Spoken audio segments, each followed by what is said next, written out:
দর্শক, আজ 1 মে দেখেন আমি দাঁড়ানো আছি। এটা একটা পুকুরিয়া ট্রেন স্টেশন। এখান থেকে ফরিদপুর হয়তো 25 কিলোমিটার।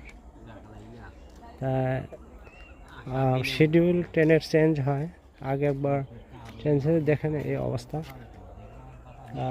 অনেক মানুষ, অনেক যাত্রী, প্যাসেঞ্জার।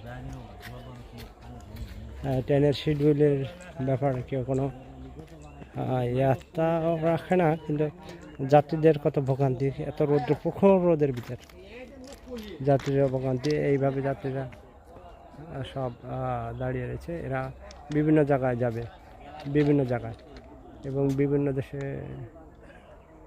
গন্তব্যস্থানে যাওয়ার জন্য তারা দাঁড়িয়ে রয়েছে এবং তারা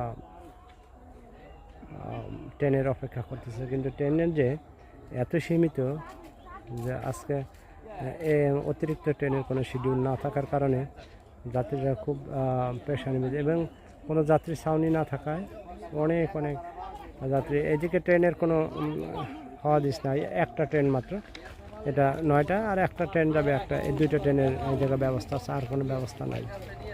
এই হলো অবস্থা। তা সাধারণ জনগণ এত ভোগান্তি ট্রেন স্টেশনে এসে, যার কোনো সঠিক কোনো ইয়াত্রা। আমি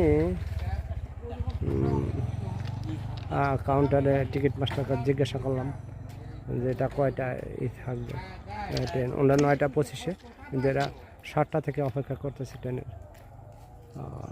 এর মাঝে মাঝে শিডিউল চেঞ্জ হয়, কিন্তু যাত্রীরা জান না কখন কোন ট্রেন যাবে। শিডিউলটা কখনো চেঞ্জ হয়, তা যাত্রীরা ভালো করে জান না।